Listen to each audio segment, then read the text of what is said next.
Hey everyone, it's Michelle from the Stamp Doctor, and I promised a video on how to make your own glass mat, and I decided to make mine even prettier than the original one that I did, and I'll just show you this original one. So it has non-slip grippy on it. It's a little bit thicker because I swiped some of my boyfriend's stuff that he uses for tools and things, and it's black and white, and I'll explain to you how it ended up white in the middle. You could use glitter if you did this technique. I'll set that one aside. This one is, so it's a 7x7, and I use the thinner stuff from the Dollar Tree, and it's put on there. It's not super grippy, but you can see that if I were using my Perfect Layers rulers, which are now called layering guides, which is what I use the glass mat for the most, it still does hold it. The other one does hold better, so it's up to you how much money you want to put into your glass mat, and if you can find the thicker type shelf liner for the non-slip grippy, as I call it. So what you're going to need here, I'll just set that one aside, and this is a multi-day type of a, like, you might want to take this over like the morning and then in the evening to finish it, or you might need to use a blow dryer or your heat tool. I would use a blow dryer because the glass will get hot. This is a 7x7 glass cutting board from the Dollar Tree, okay? And it has feet on the slick side, which is the side we want to use. And normally for a cutting board, you would cut on the textured side, but we need to flip it. So you'll need that. Here's mine out of the packaging. Then you're going to need to cut yourself a piece of the shelf liner and give yourself some wiggle room around the edges. And the Dollar Tree did have it in black and then this off-white color, and I did use the off-white on this one. I think it might change the color of the fabric, like how light or dark it is underneath. And then I just I don't have a lot of options locally, and I just found this little green batik. Green is my favorite color. So you're going to cut that. You're going to make sure that you're putting the right side of the fabric is going to go against the glass, okay, so that you have the brighter color there. All right, we'll set those aside. You're going to need to have a wet wipe or a paper towel of some sort. You're going to want some super tack. That is my exclusive glue I had formulated. This is my dauber that I use for super tack. It is a recycled, always used only for glue. I call it a dedicated dauber. You could use a sponge and keep it in a baggie or toss it or whatever. I don't even put it in a baggie. It just sticks, you know, in my drawer on my thing. It's going to look dirty and gross. Every once in a while, I will get disgusted by how filthy it is from my fingers, and I will just take my fingernail and my wipe and I'll wipe it clean. And probably could have done that for this video and been a little more presentational like, but oh well, not going to happen for me. Then you're going to want a mini brayer, potentially. Don't have to use it. You can use your hands to press it down. This is baking soda in a shaker bottle, so you don't have to have a shaker bottle. This is what I use for other things and other projects. I labeled it so that my demos, they would know it doesn't say baking soda on it, but you want baking soda, not any cornstarch or anything like that. And then I used glossy accents on the edges with my finger at the end as a fray check or a stop fray. I don't have any fray check. I don't actually sew much anymore, so I don't have any of that. And anything with a good clear glue seal is going to keep the material from fraying. So that's an option that you can add. You'll need a scissor. I didn't like my rotary cutter to trim away the edges, but you're welcome to use that if you want to. I think mine might be a little bit dull, and my table, my other table that I was working on is plastic, and I think it bowed. So I ended up liking the scissor, but use what is most comfortable for you. Okay, blah, blah, and blah. I will get started. So I left the feet on it, which we will take off later because this keeps it elevated from the tabletop, and it enables me to keep less of it from going on here. You might actually want to put a scratch paper, and that just reminded me that I need another item, which I happen to have right here next to me. So let's just go ahead and put it underneath some scratch paper for later. All right, so we are going to take our Super Tack. This will make glue spots, kind of like the other brand name item that's on the market. You can make your own. It dries permanent on fabric. It is also removable, repositionable, depending on how you use it. I am trying to get so much better at doing videos because I'm not demoing in person any longer. So I will try to do a video on the properties of this and why I love it. But you should be able to get some of the idea from here. This is the 4-ounce size. It does come in a 1/2 ounce, like, wait, I think it's a 1 ounce, I'm sorry. Try it before, and then if you love it, this is your restocky bottle. We're going to just squirt this out. Again, we're on the rough side, the textured side. And we're just going to take our dauber and we're going to just smear it. And we're working it into those little bumpy grooves of the cutting board. And I am really sorry, but I don't fast forward videos. You have I don't know if you know this, but in YouTube, if you're in the app, you can double tap the right side of the video and it should fast forward it. And I think it's 10 seconds every time you tap it. That's entirely up to you, but I don't have a lot of time to do these, so I'm not going to spend a lot of time trying to edit. So you can see I'm going outward on the edges. That elevation from the feet really does help.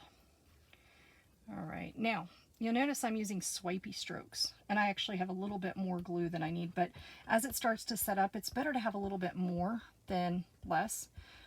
All right, so you might not be able to see it. In here, I have stripes going across, and it kind of creates a nice light pattern. It looks almost like glitter or reflective, or oops, that wasn't good, was it? Guess I'm gonna have to wipe that off later. Too much stuff by me. Okay, so if you don't want to have stripies in it, or you do want to have a specific pattern in it, then go ahead and do it however you would like. I kind of didn't like it, so what I'm going to do now that I have most of it spread out, I'm going to just dauber. And this is just going to give it a texture, and it might look cool, it might look ugly, I don't know. I haven't done very many of these to know. You can play with it. You know, it's really not super expensive to do these. I hope that's not too loud in the microphone there. You could have fun. I do have a couple of people that have requested I make these for them. So once I get some fabric options, I'll make some and put them online. And if you have any requests, or if you want to mail me an 8x8 square of fabric in the mail for probably a postage stamp, I'd be happy to custom make you one. All right, so one of the awesome things about this glue is that it gives you plenty of time, what I call workability time. Okay, don't worry about the edges if you get a little bit of flow of the glue off the edge. We'll clean that up later. We want to make sure we stick all the way to the edge.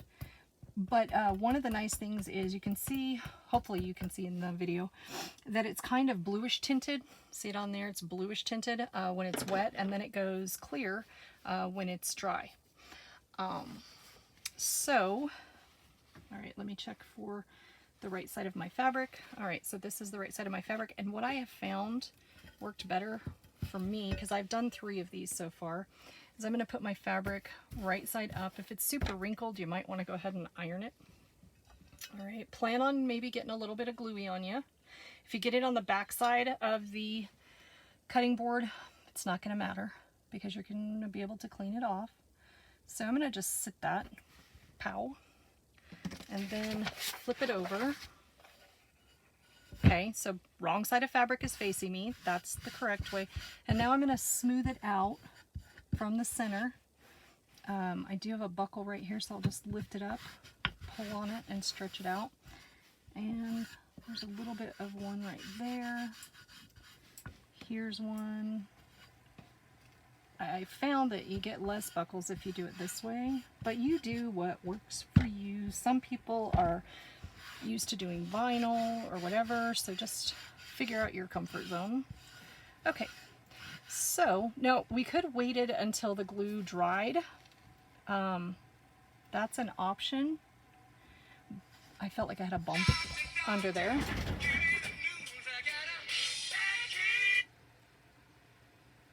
And sorry, my phone just rang and it evidently is connected to my headset, so that's not good. Apparently the headset's doing me no good. I hope you can hear me.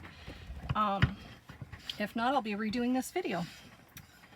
All right, so I'm going to take the brayer here. We won't let technical difficulties interrupt us. Wee, slickery. Okay, and I'm just using the brayer to flatten it. And what I started to say before my phone interrupted me, I apologize,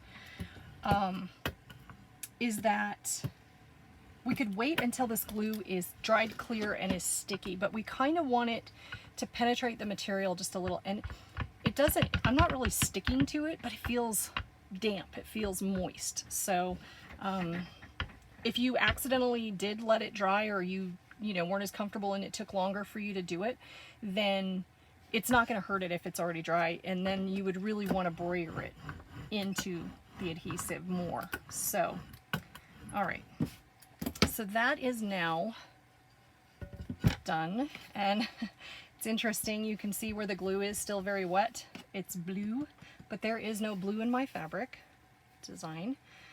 Okay, so now what we want to do, you can either trim this layer of the fabric and then apply the backing, or you can choose to go ahead and trim them both at once, like if you're doing the rotary cutter. I'm not going to do a rotary cutter, so what I'm doing is I'm just laying the scissor against the edge of the glass, and I kind of angle it underneath, and that way the bottom edge of the scissor is scraping the glass as it goes. Okay, sticky, sticky. Now I do need to warn you, this is permanent on clothing and fabric, so don't get it on your clothes unless you want it on your clothes. So, and this doesn't have to be a perfect trim. This is just our first trim. In fact, you can see it's much less than perfect there, but that's okay. All right, again, don't forget, right side of your video screen in YouTube, you should be able to tap it or double click it and fast forward if you don't want to watch me cut it all the way off. You probably are going to have to use some rubbing alcohol and clean your scissor when you're done, because it's going to put some gooby on your scissors. I said scissor, then I said scissors. I think scissor, singular, is the proper term, but we don't say that. So, you see, I just kind of have to back up and trim that little edge. And like I said, I'm not going to be overtly worried about it at this point for the sake of you all having to sit through it. But let me get that just a little cleaner on the edge. Try not to pull at any little hairies that are coming off of your material where it's starting to fray. You don't want to pull and get a big fray through your material. Okay, round one. Now, you can let this dry. You don't really have to. I didn't yesterday, and I'm not going to now. So we are going to turn it over, and we are going to take our super tack, and now this is going to start doing something weird. Everywhere I'm putting this on, it's going to start leaving some dark spots, some stripes in the fabric, and that's okay. It doesn't end up showing in the end.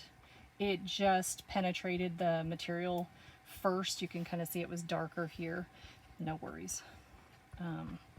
Again, I'm probably a little bit more liberal than I need to be, but I found when doing different things with the super tack, if I have to add more, it's already started setting up in certain places, and then it just doesn't seem to look as smooth in the application to me, and I think it kind of just affects my judgment of how well it's going when it does that. So, all right. And just keep kind of like grabbing it and moving it and work your way outward. Now you're not going to see this glue at all, so if you have stripes, that's okay. It is starting to dry in some localities, and that's okay. I'm just kind of going back over it, and I'm going to keep working this until it's thinned out, no globs, okay? And then once it is thinned and smooth, then I'll stop playing with it. And you just want to make sure you're getting it all the way to those edges. So as long as I still have glue on my dauber, I'm going to keep doing it. And don't work it until your dauber starts sticking to it and doesn't want to release it. We'll go ahead and stop before that time. But you can see now I don't have any big blobs in it. Okay, I'm going to go ahead and close this up now. Use a wipe, clean my tip. If the bottle happens to get dry in here, it's just going to form a big blob goober. And all you have to do is pull it off with like a cloth or a diaper wipe. But also, and I always put a wipe covering it, if you have to, just unscrew this all the way and then pop it off. See? So then if you like really got it goobery and it wouldn't come out, you could take a pick and pull it out like a toothpick. You can take this and wipe it. So that's just kind of like care of the nozzle. Pop, and it actually popped it all the way closed. All right. See, you don't have to worry about this. It's okay if it sits. You still have working time. So there is kind of a right and a wrong side to this stuff as well. One side is bumped up and one side is flatter. So I put the flatter against it, and I tried to cut it where I followed the lines. My first one I got a little bit crooked. So I tried to follow the line that it has here, going across in a zigzaggy motion. I tried to get it a little bit straighter. All right, so we just lay that on. It's not as thin as the material and as hard to lay down without buckles, and you're not gonna see it, but still. Okay, so I have that all pressed down. I can take my brayer on here and brayer it, but you can see where it's still blue, and I'm gonna hold it up just in case that's what it takes. I can't see my camera, so I don't know what it's picking up, but it's still blue and it's very squishy. So technically it can come through, and it's starting to on my hands. Okay, so this is the part where I would suggest that you go ahead and let it dry. Because when the glue is wet, it's movable and you can actually push stuff into it deeper. Okay, when it's dry, it holds its shape and it's still very sticky, but it's bumped up. And when we coat this with the baking soda, what we're trying to do is get rid of all the adhesive that's left in these holes. We don't want to leave this and have it picking up everything, dirt and, you know, debris. We want it to be sealed, if you will, but we can't put a clear coat on here like a spray, because that's going to decrease the tacky of the rubber. So what we need to do is baking soda. Now, because I'm on video, I'm going to use more baking soda than I would if I let it dry, just to show you what it is, or I mean how it works. So now I'm just going to go ahead and sprinkle my baking soda on here, and you can just do this right from the box. This was for a class in my little bottles, and it's a technique that I use that I, guess what, need to make another video about. All right, so let's go ahead, got that pretty much coated.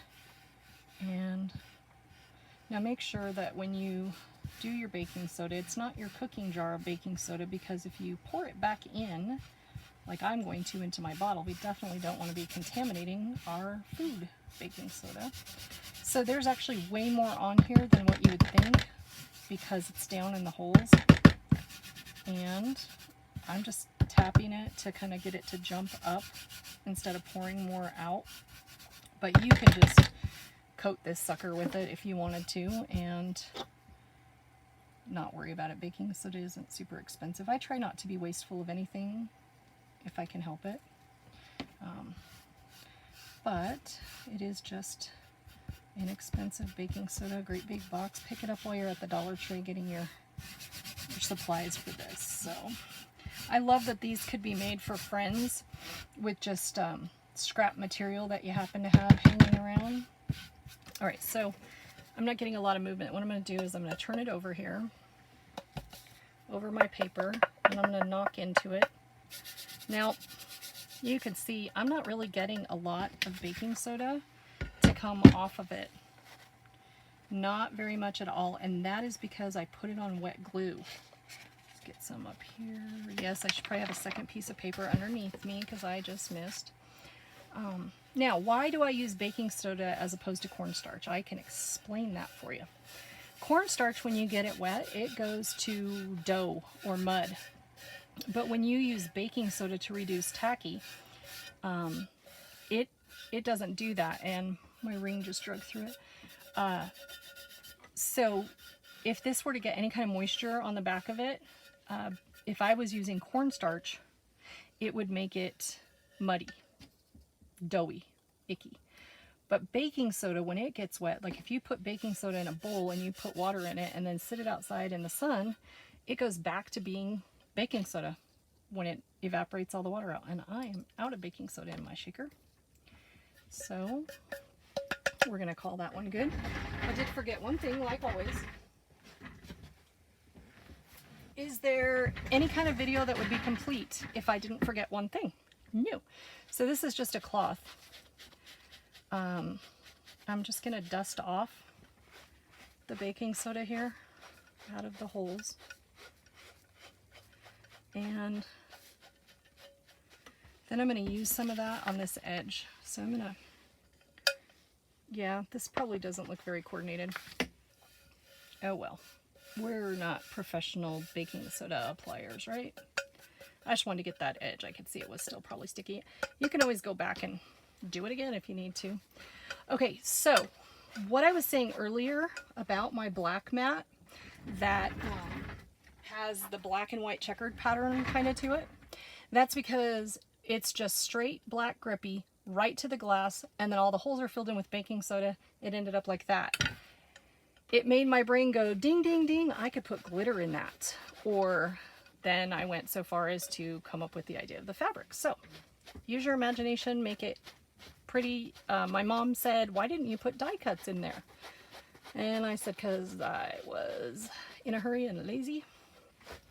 But that would be fantastic.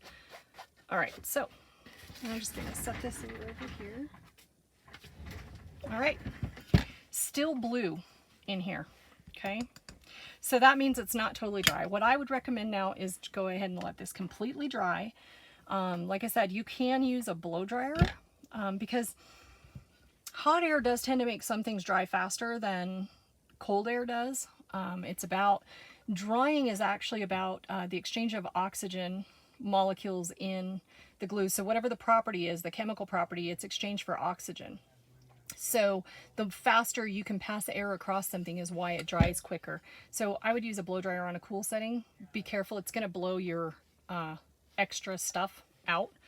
Or just sit it on the counter in the sun because the heat is going to magnify it and it's just going to make it dry quicker. Then I would go ahead and take a scissor and trim off the edge. I'm going to go ahead and do mine just so I can show you what you do with the glossy accents on the edge, or how I did the glossy accents on the edge. Okay, so trim that. Be careful not to fray anything. The second glue application for the grippy stuff, it kind of helps seal those edges from the fabric after we cut them, but just in case, if you see a frayed edge, I'm not going to open this one because it's brand new and I have mine empty that I need to refill and I don't want to open a new one. So you're just going to take a little bit of glossy accents and you would just rub it right here on that edge of the fabric or whatnot, and it is going to make it it's going to make it seal like a fray check, like a stop fray kind of a deal. All right, so then I'm just going to go ahead. I already trimmed it, so I'm going to just go ahead and trim it all the way. I can pretty up the edge later if I put on my glasses and see that, like right there, I kind of goobered it, but I can just perfect it. You know, they always do that off camera. They always perfect everything off camera, so. All right, I'm going to have to clean my scissors too. All right, we're just going to wipe all this aside. Okay, now we have feet on here. And you're just going to take your fingernail, or if you don't have, I have short fingernails that I use as tools. be very careful. Don't use a knife or your scissor or something. Try to use like a spoon, something that isn't going to slip and cut you, to pop that off. Okay, then you would just take some rubbing alcohol on your wet wipe and get that sticky off. And if you happen to get the super tack on the front side, the smooth side, the perfect side later, then go ahead and do that. A Mr. Clean Magic Eraser or the knockoff, again from the Dollar Tree. I'll just put a list of everything you should buy at the Dollar Tree and save you a trip. The Mr. Clean Magic Eraser will take it off also if you have stuff. And I tend to use my glass mat underneath me when I'm crafting because it's a harder surface for like applying my layers, things like that. So not just the rulers, but also for crafting. And I get glue on it all the time, or tape runner or whatnot, and I clean it off with just rubbing alcohol, Mr. Clean Magic Eraser. I keep one of those little magic erasers in my craft room here, and I cut it into little tiny squares. So, all right, don't look at that piece up there. That is how to make your own glass working mat. And by the way, 7x7, it fits perfectly as a take it with you mat. So I hope you enjoyed that. I hope you all run out and get yourself some stuff and make a whole bunch of those and give them for gifts. And if you want a specific one, or if you want me to make you one, just let me know. If you need the supplies because you're not near a Dollar Tree, just let me know. I'd be happy to pick it up for you and pop it in the mail. So thank you for joining me. You guys all stay safe, happy crafting, and see you later.